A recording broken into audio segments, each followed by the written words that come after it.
मित्रांनो, माझा एक दिनक्रम आहे. साधारणतः सकाळी 10 वाजता शूटिंगला सुरुवात करतो. आता माझे YouTube चॅनल 7 आहेत आणि Instagram वगैरेवर एक 10, 15, 20, 25 काय मूड लागेल तसे शॉर्ट्स, रील्स, Instaचे पोस्ट वगैरे मी करत असतो. हे सगळं करून साधारणतः दुपारी 3 वाजेपर्यंत मी माझा शूटिंगचा प्रोग्राम आटपतो. मग एडिटिंग वगैरे करणारे आमचे मित्र करत राहतात. मग मी बाहेर पडतो आणि तुम्ही ॲप्रिशिएट केलं पाहिजे आणि तुम्हीही अशा तऱ्हेचे प्रयत्न केले पाहिजेत असं मला वाटतं, की एक आपला कामाचा वेळ संपला, की आपण एक कम्युनिकेशन नेटवर्क जे बिल्डअप केलेलं असतं, ते वाढवण्याकरता किंवा स्ट्राँग करण्याकरता मग तुम्ही लोकांकडे गेलं पाहिजे. तर मी असा एक प्रथा ठेवली आहे, की एकदा शूटिंग संपलं, की एखाद्या चॅनलवर जायचं. एवढे चॅनल आहेत, सगळे आपले मित्र आहेत.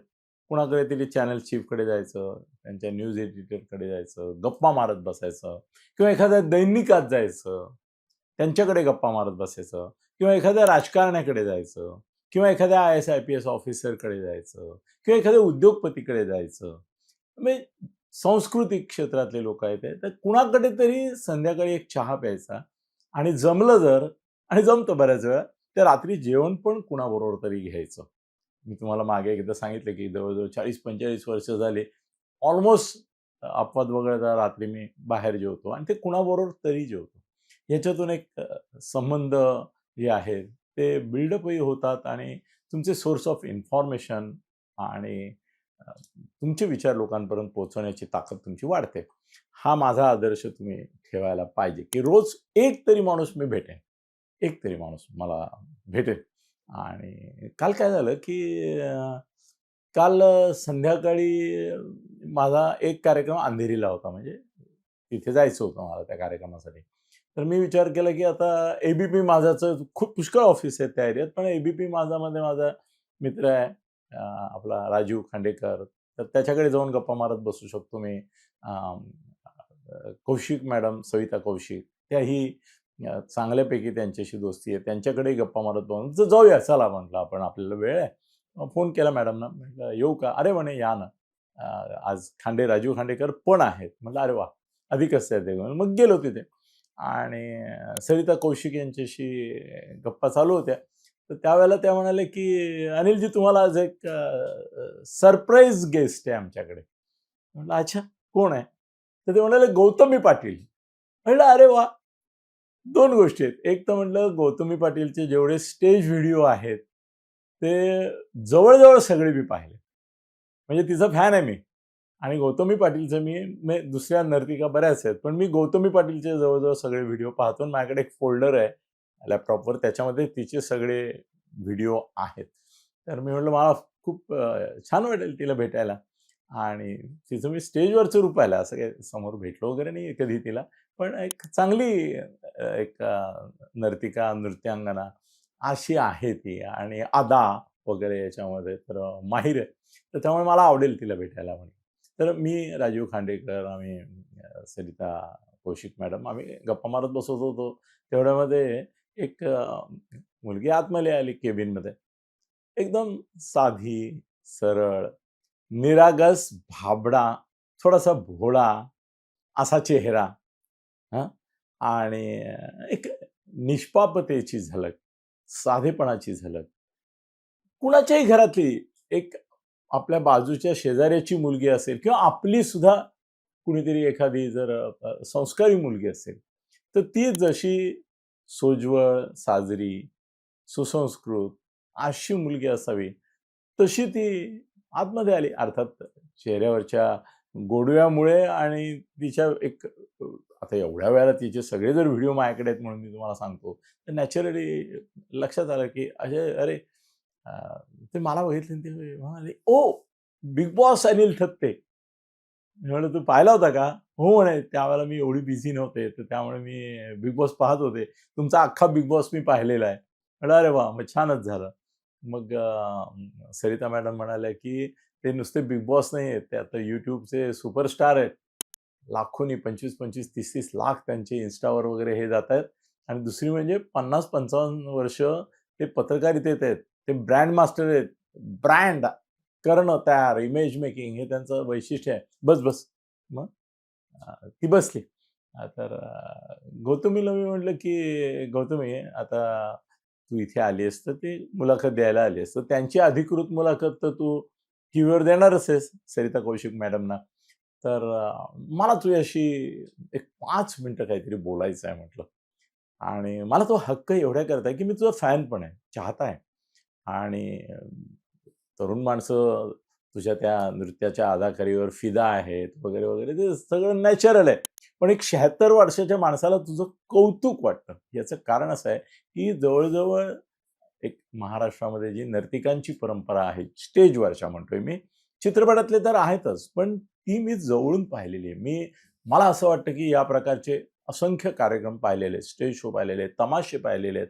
आणि तो एक वेगळा विषय आहे. कधीतरी मी तुमच्याशी त्या विषयावर बोललो, तुम्ही हैराण व्हाल. तो म्हणाला, "अरे, या क्षेत्रात पण तुम्ही एवढी प्रगती केली किंवा माहिती गोळा केली."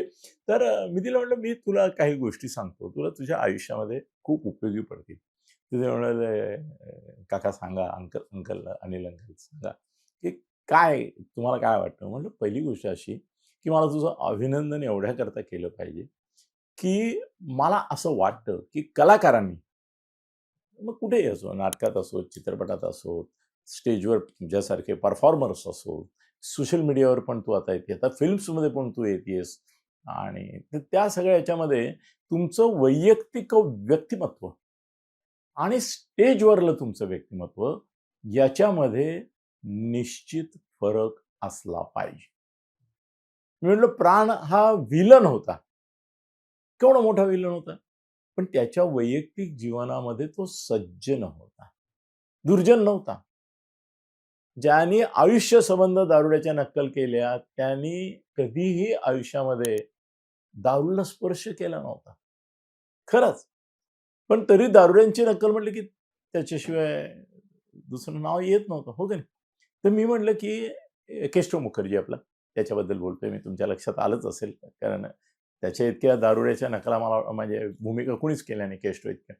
तर मी म्हटलं, की बरेच नेते, अभिनेते, अभिनेत्री ह्यांचा माझा काही म्हणजे लोकांना माहितीच नाही, की मी चित्रपट परीक्षणं करत होतो. चित्रपटांच्या प्रीमियर्सला एकेकाळी जात होतो. फिल्मी पार्ट्यांना जात होतो. ते एकदा केव्हातरी बोलेन मी तुमच्याशी. You will go mad. काय पर्सनली अनुभव मी घेतलेत तिथे. तर मी तिला म्हटलं, की तुझं जे आता सोज्वळ रूप आहे ना, ते सोज्वळ रूप असं जेव्हा तू वैयक्तिक जातेस कुठे, भेटायला जातेस, आता या कार्यक्रमाला आली आहेस, तर आय ॲप्रिशिएट. हे असं पाहिजे. स्टेजवर आपण मेकअप करतो. आपण एक मुखवटा चढवतो. आपण लोकांसाठी आपली एक इमेज तयार केलेली असते.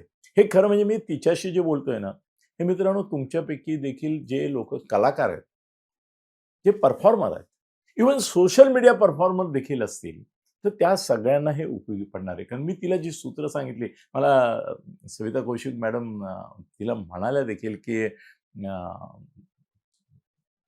तर ते अंकल जे सांगतायत ते लक्षात ठेव. तुझ्या आयुष्यामध्ये ही आजची काही जी मिनिटं तू इथे घालवतेस अनिलजींबरोबर, त्याचा खूप उपयोग होणार आहे तुला. आणि मी तिच्याशी बोललो. ती काय बोलली ते पण सांगतो मी तुम्हाला. पण मी काय बोललो हे पण तितकंच महत्त्वाचं आहे, कारण ते तुमच्यासाठी सुद्धा महत्त्वाचं आहे. तर मी म्हटलं, ही 2 रूपं असली पाहिजे. सुलोचना चव्हाण अत्यंत मादक, शृंगारिक अशा लावण्या गायच्या. आवाज त्यांचा प्रचंड ज्याला आपण म्हणू शकू, प्रचंड असा मादक होता. तर इंग्लिश सेक्सी शब्द वापरला ना, तर मला थोडा चीप म्हणून मी तो वापरत नाही. त्यामुळे मादक आवाज होता. पण त्या स्वतः मदनिका नव्हत्या. त्या एक अत्यंत घरगुती पद्धतीच्या आता तुमच्यापैकी कोणी जाऊन बघा, YouTubeवर बघा.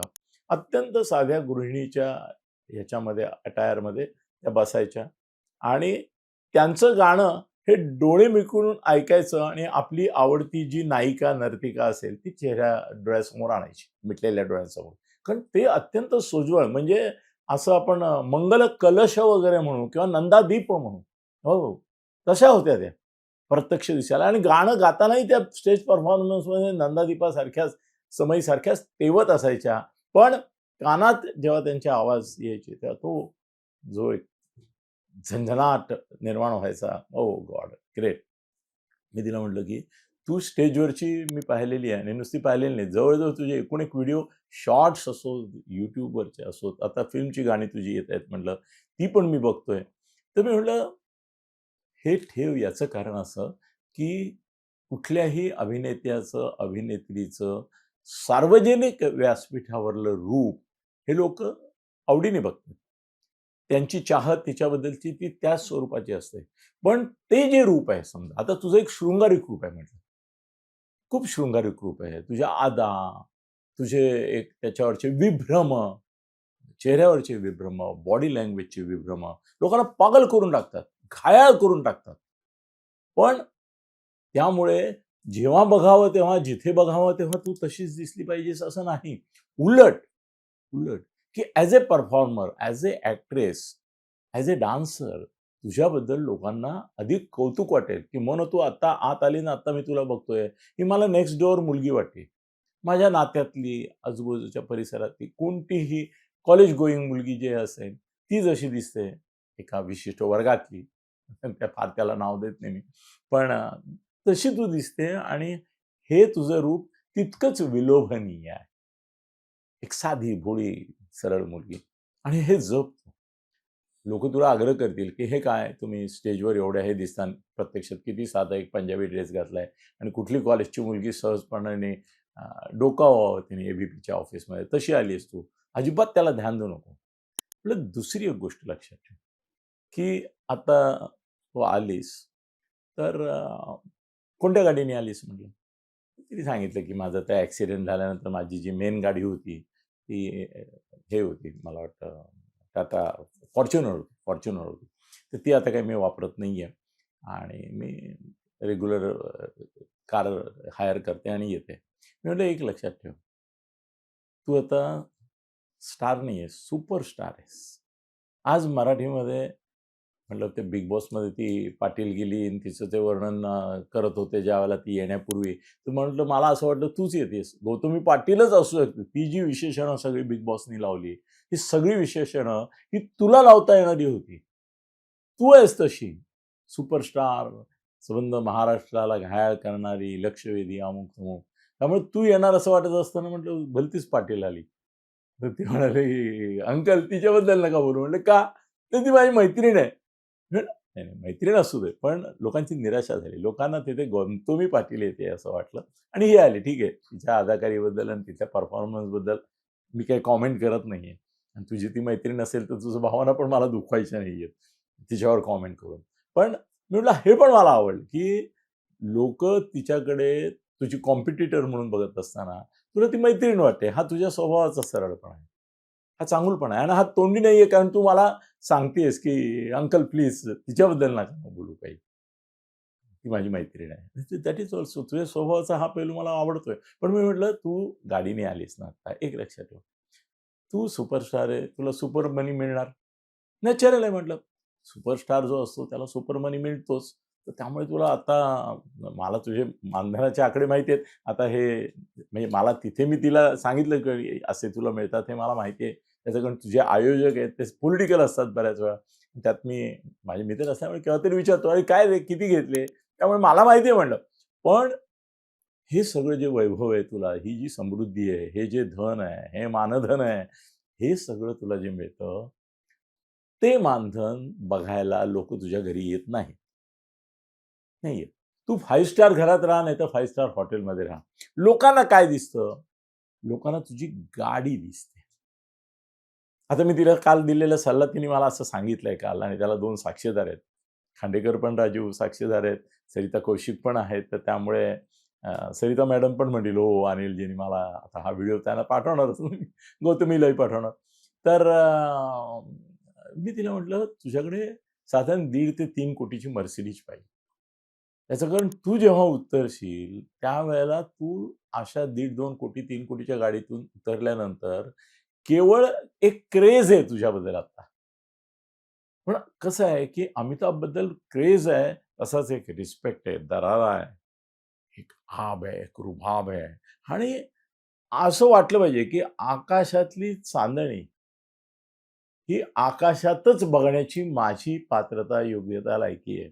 मी ती शुक्राची चांदणी असली आणि किती चमचमकरी असली तरी माझे हात तिच्यापर्यंत पोहोचणार नाहीत. मी तिच्याशी गैरवर्तून करणार नाही, गैर पद्धतीने हे होणार नाही, रिॲक्ट होणार नाही.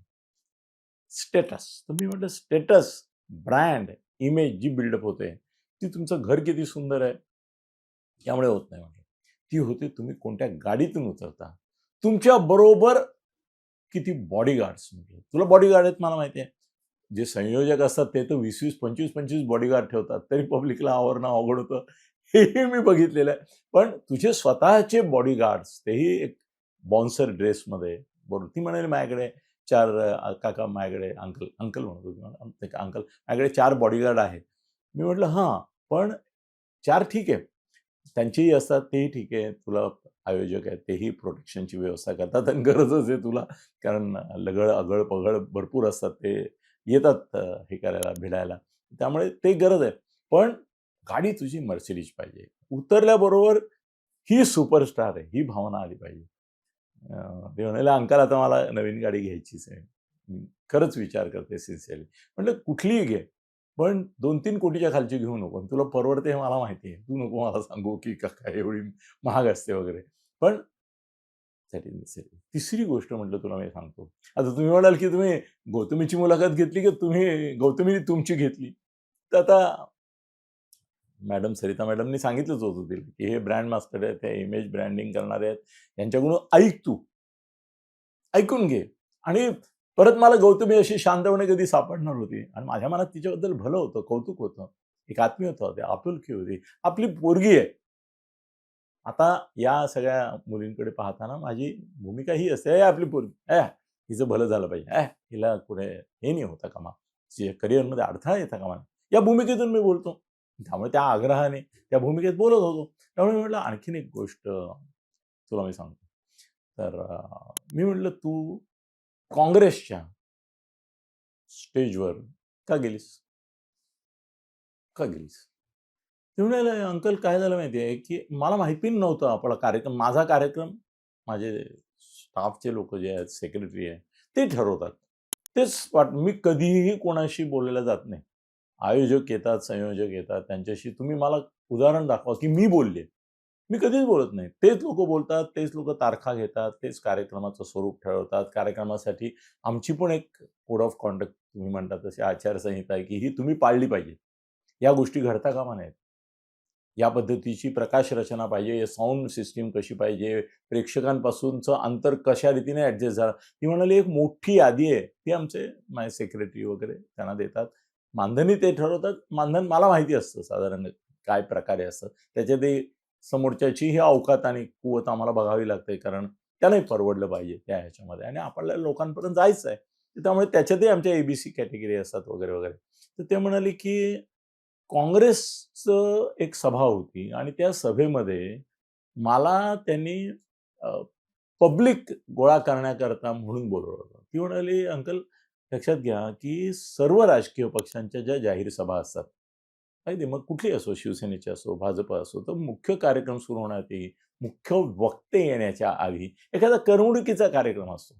मग कधी महाराष्ट्र गीतांचे कार्यक्रम असतात, शाहीर येतात, कधी-कधी ऑर्केस्ट्रा येतो.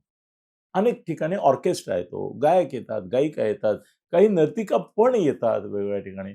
तसं त्यांनी त्या काँग्रेसच्या कार्यक्रमामध्ये मला बोलावलं होतं. त्यानिमित्ताने लोकं येतील, ते त्यांची पुढली सभा राजकीय होती. पण मला माहीत पण नव्हतं, की हे काँग्रेसचे वगैरे. मी तिथे गेल्यानंतर बोर्ड-बीड पाहिल्यावर मी सेक्रेटरीना विचारलं, की "हे काय काँग्रेसची सभा आहे का?" ते म्हणाले, "हो." ते म्हणे, "मला असं पॉलिटिकल कुठल्या पार्टीशी असोसिएट व्हायला फारसं काही आवडणार नाही. ते माझ्यावर शिक्का बसेल." तर ते, "नाही, नाही," म्हणे, "असं काही नाही. आपण आता पुढली जी आहे ती आपली शिंदे सेनेची आहे.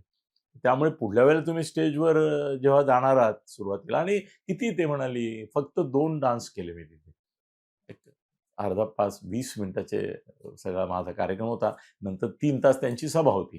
त्या सभेत काही मी नव्हतं. पण त्यांनी माझा फोटो-बिटो लावून ते सगळं मॅनेज केलं होतं, की त्यानिमित्ताने लोकं इथे आले होते. लाखो लोकं ती. एरवी त्यांच्या सभांना किती शेकड्यात गर्दी होते मला माहीत नाही. पण त्या दिवशी आले होते लाखो लोकं माझं नाव ऐकल्यामुळे. तर मी माझा परफॉर्मन्स केला आणि तिथून निघून गेले. पण झालं असं, की त्यांचा जो सोशल मीडिया सेल आहे काँग्रेसचा, त्यांनी अशा रीतीने तिथे माझ्या त्या प्रेझेन्सचं प्रोजेक्शन केलं परफॉर्मन्सचं, की जणू काही मी काँग्रेसमध्येच गेले. अरे इथपर्यंत आले, की आता काँग्रेस मला आमदारकी ऑफर करणार आहे, काय करणार आहे? मग मी काँग्रेसमध्ये काय असणार आहे? मग पदाधिकारी होणार का? पण मला म्हणे असं बिचकायला झालं. अंकल मी खरंच सांगते, की मला हे अपेक्षित नव्हतं आणि गंमत अशी, की लगेचच 2 दिवसांनी माझा शिंदे सेनेसाठी पण असाच कार्यक्रम झाला. एक 25 मिनिटाचं माझं परफॉर्मन्स होता तिथे. तो मी दिला, गेले. पण शिंदे सेनेच्या लोकांनी सोशल मीडियावर त्याचा उल्लेख पण नाही केला. त्यामुळे लोकांच्या डोक्यात काँग्रेसचं जे आलं तेच राहिलं, की मी काँग्रेसमध्ये गेले. म्हणजे मला मुलाखती मी देते आता चॅनल न्यायला. त्यात बहुतेक ठिकाणी हा प्रश्न विचारला, "मग तुम्ही काँग्रेसला जॉइन झालात का ऑफिशियली? किंवा तुमची पॉलिटिकल पार्टी काँग्रेस आहे का?" ते म्हणाले, "अंकल मी तुम्हाला सांगते, मला कुठल्याच राजकारणाशी काही संबंध नाही या क्षणाला." मी तिला म्हटलं, की "या क्षणाला तुझा संबंध नसला, जरी महाराष्ट्रामध्ये कलाकारांनी, अभिनेत्यांनी राजकारणामध्ये सक्रिय सहभागी होण्याची परंपरा आहे. भारतीय जनता पक्षाची जो मोठी परंपरा आहे ते लोकसभेपासून त्यांनी दाखवून दिलेले आहे. सगळे टॉपचे स्टार जे आहेत ते बीजेपीचे खासदार झालेले आहेत, मंत्री झालेले आहेत. महाराष्ट्रामध्ये पण अशा तऱ्हेने त्यांना कधी विधान परिषदेवर सांस्कृतिक ह्याच्यातून कोट्यातून घेतलाय किंवा निवडणुका पण लढवल्यात. तर त्यामुळे म्हटलं हे काही अशी इथे अप्रिय घटना नाही. राजकारणाची किळस, घृणा असण्याचं काही कारण नाही. पण म्हटलं मी तुला एक सल्ला देतो. तो ऐक. आता तुला जर हे आता तुझं वय किती म्हटलं? मी थोडी लाजली. मला म्हणाली, "अंकल खरं वय सांगू ना?" म्हटलं, "हां, मग काय? तू काय माझी काय मी तुझी काय टीव्हीवर मुलाखत घेत नाही. वडीलधारा माणूस म्हणून मी तुला प्रेमाने विचारतोय." तर ते म्हणाले, "29." म्हटलं, "काय सांगतेस?" म्हणे, "हो, 29 वय आहे माझं." मी म्हटलं, "2 गोष्टी. पहिली गोष्ट तू तुझं वय 19 सांग. तू इतकी छान छोटी दिसतेस. तुझ्या वयावर एवढी कोळीक आहे. चेहऱ्यावर एवढं एक मूलपणा आहे अजून. एक आत्ता कुठे उमललेली कळी असावी तशी दिसतेस तू. तू 19 बिनधास्त सांग." "नाही, नाही, नाही." ते म्हणे, "मी वय सांगत नाही. मी ॲक्चुअली तुमच्याशी चुकून बोलून गेले. तुम्ही इतकं प्रेमाने बोलताय म्हणून." म्हटलं, "बरं ठीक आहे चल." मग म्हटलं, "लक्षात ठेव.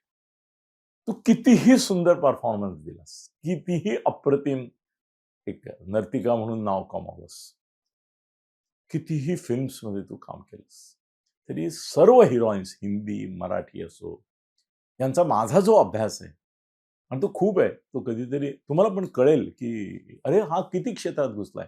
मी म्हटलं तुला यापुढे जर तू आता 29 ची असशील, तर फार तर 5 मॅक्सिमम 6 वर्षाची career as a stage performer, as a actress आहे लक्षात ठेव.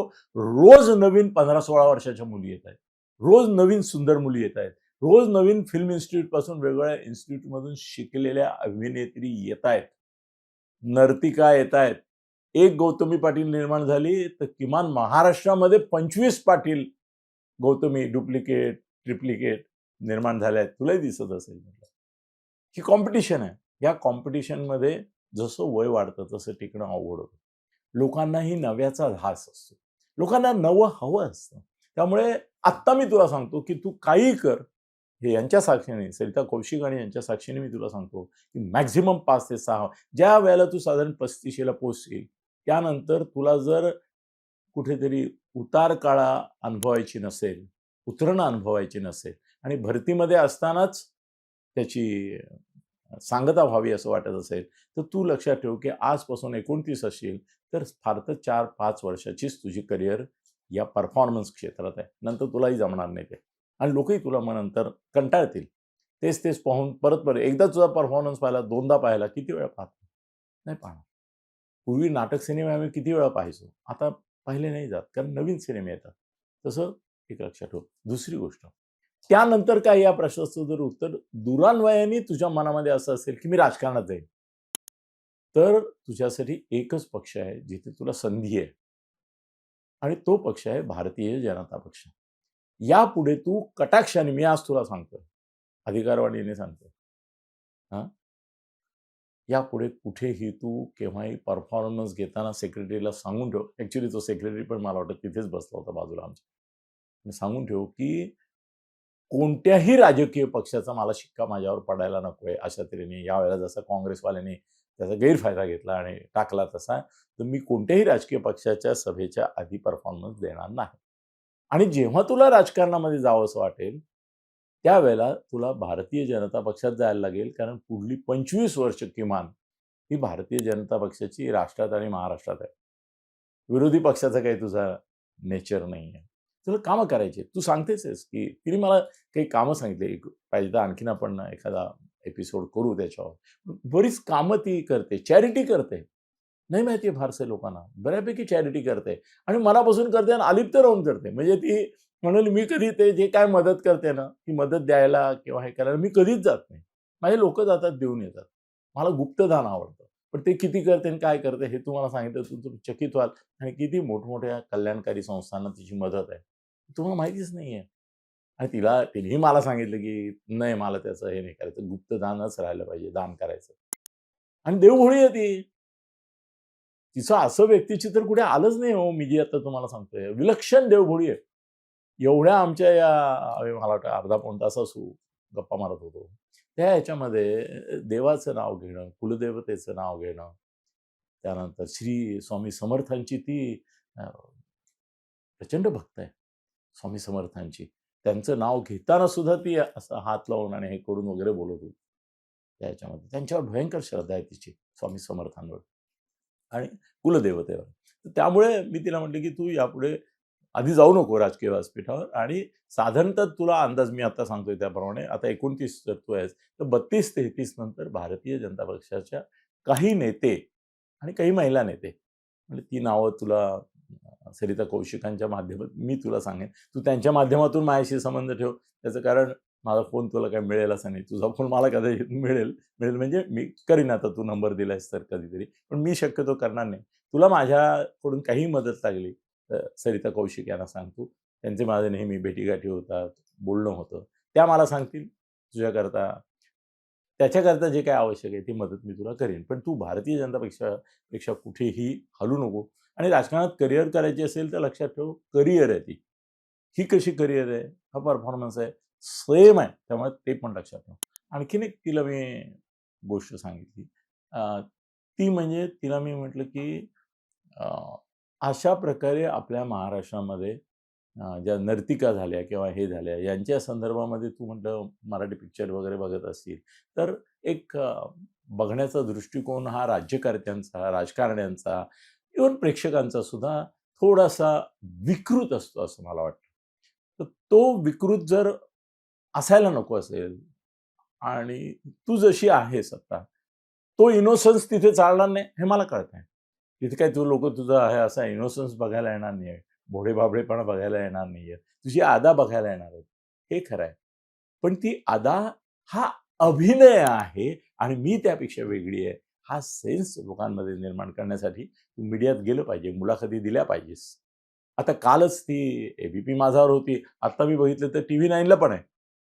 बाकी पण चॅनलवरती म्हणालीच, की मी 5-6 चॅनलकडे जाते आणि तिथे तिचा विषय अजितदादांना न भेटता आल्याची खंत आहे. अजितदादांनी तिला पाठिंबा दिला होता.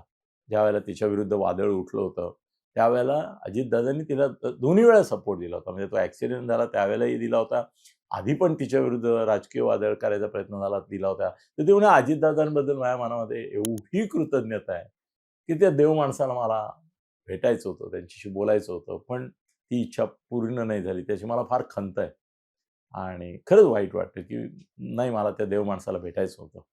तर मी म्हटलं, की ठीक आहे स्मृतीला अभिवादन करणं, तू सुनेत्रा देवींशी जाऊन भेट. त्यांच्याकडे तुझ्या भावना व्यक्त कर. तुला बरं वाटेल त्या ह्याच्यामध्ये. मित्रांनो गौतमी पाटील स्टेजवरती तुम्ही पाहिली. पण मी गौतमी पाटील प्रत्यक्षात कशी आहे हे परवा पाहिलं. ते कालच पाहिलं. आणि मला असं वाटतं, की तुम्ही देखील कलाकारांची ही दोन वेगवेगळी रूपं जी असतात ती स्वीकारायला, त्यांचा सन्मान ठेवायला शिकलं पाहिजे. गौतमी बेटा, माझे आशीर्वाद आहेत तुला आणि तुम्हाला सगळ्यांना धन्यवाद.